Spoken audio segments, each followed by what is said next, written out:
নমস্কার বন্ধুরা, চলে এসেছি আরও একটা নতুন স্ন্যাক্সের রেসিপি নিয়ে। এখানে আমি কিছুটা থান চিকেন নিয়ে নিয়েছি। এগুলোকে কেটে একটু ছোট করে নেব। তো আমি কয়েকটা পিস ছোট করে নিয়েছি, মানে টুকরো করে নিয়েছি একদম ছোট ছোট করে পিসগুলোকে। এইবার আমি এর মধ্যে অল্প একটু আদা রসুন বাটা দিয়ে দেবো। সামান্যই লাগবে, বেশি আদা রসুন বাটা এর মধ্যে দিলে তাহলে আদা রসুনের কাঁচা গন্ধটা নাকে থেকে যাবে। তো অল্প একটু আদা রসুন দেওয়ার পর এর মধ্যে দিয়ে দেব অল্প একটু গোলমরিচের গুঁড়ো। আপনারা যদি গোলমরিচ ইউজ করতে না চান তাহলে এর মধ্যে একটু লেবুর রস দিয়ে দেবেন। তো অল্প একটু গোলমরিচ দিলাম। এবার দেব স্বাদ অনুসারে নুন। গোলমরিচটা যেরকম আপনাদের ভালো লাগবে সেই অনুসারে দেবেন। এবার দিয়ে দেব স্বাদ অনুসারে নুন। নুনটাও আপনারা যেরকম নোনতা খাবেন সেরকম দেবেন, জিভের স্বাদ অনুযায়ী। এবার এটাকে ভালোভাবে ম্যারিনেট করে নেব। আগে মেখে রাখবো, তারপরে কিছুক্ষণের জন্য ঢাকা দিয়ে ম্যারিনেট হতে দেব। তো এবার এটাকে কিছুক্ষণের জন্য ঢাকা চাপা দিয়ে রাখলাম। কিছুক্ষণ বাদে ফিরে এলাম বন্ধুরা। এবার কড়ার মধ্যে গ্যাসটা জ্বালিয়ে কড়ার মধ্যে দিয়ে দেব কিছুটা সাদা তেল।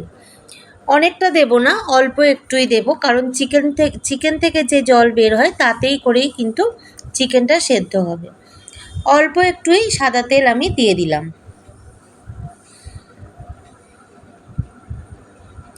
তেলটা কিছুক্ষণ গরম করে নেব। তেলটা গরম হয়ে গেলে ওর মধ্যে রেখে দেব টুকরো করে রাখা পেঁয়াজ। পেঁয়াজটা আপনারা একটু ডুমো করেও কাটতে পারেন, একদম ঝিরি করেও কাটতে পারেন। পেঁয়াজটা একটু বেশি পরিমাণে দেব।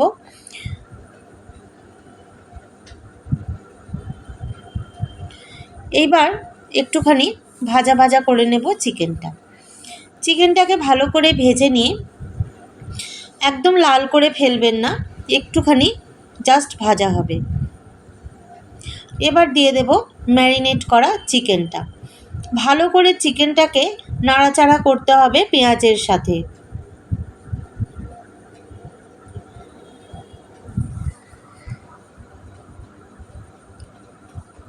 খুব ভালোভাবে মিশিয়ে নিতে হবে চিকেনের সাথে পেঁয়াজটা।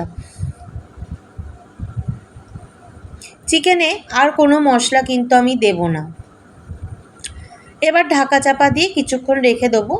ঢাকাটা খুলে দেখুন বন্ধুরা সেদ্ধ হয়েছে কিনা একবার দেখে নেব।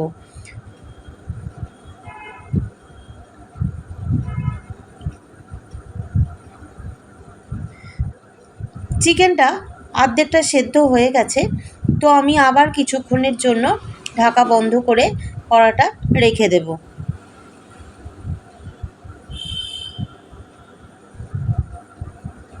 ভালো করে নাড়াচাড়া করলে তবে কিন্তু চিকেনটা স্বাদ বাড়বে।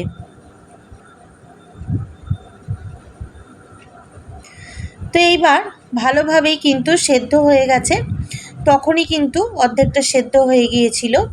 এইবার ভালো করে নাড়াচাড়া করে নিতে হবে চিকেনটাকে। এর মধ্যে আমি একটু কাঁচা লঙ্কা নিয়েছি, দিয়ে দেব। অল্পই দিলাম, কারণ আমি এর মধ্যে চিলি ফ্লেক্স দেব। চিলি ফ্লেক্স যদি আপনাদের না থাকে তাহলে আপনারা শুকনো লঙ্কা ড্রাই রোস্ট করে দিতে পারেন, গোটা শুকনো লঙ্কা। আর যেরকম কাঁচা লঙ্কার ঝাল খাবেন সেরকম কাঁচা লঙ্কা দেবেন। আমি এখানে বড় মোটা দেখে একটাই কাঁচা লঙ্কা দিয়েছি। ভালোভাবে এইবার মিশিয়ে নিতে হবে চিলি ফ্লেক্সটা দেওয়ার পরে।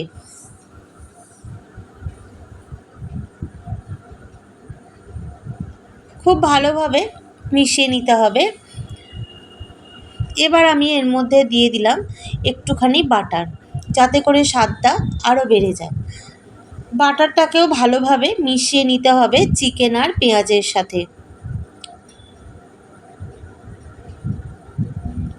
এটা খেতে কিন্তু খুব সুন্দর লাগে বন্ধুরা। এটা আপনারা বাচ্চাদের টিফিনেও কিন্তু এর ওপরে রাইস দিয়ে দিতে পারেন, চিকেন রাইস বা এটার সঙ্গে কিন্তু রুটি পরোটাও ভালো লাগে এরকম শুকনো শুকনো চিকেনের সাথে।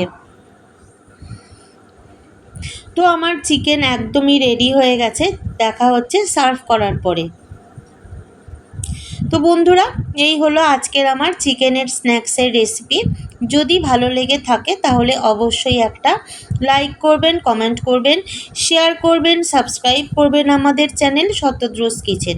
যে ধরনের ভিডিও দেখতে চান, যদি কোনো ব্লগ বা রেসিপি দেখতে চান আমাকে বলবেন, আমি অতি অবশ্যই কিন্তু আপনাদেরকে দেখাবো।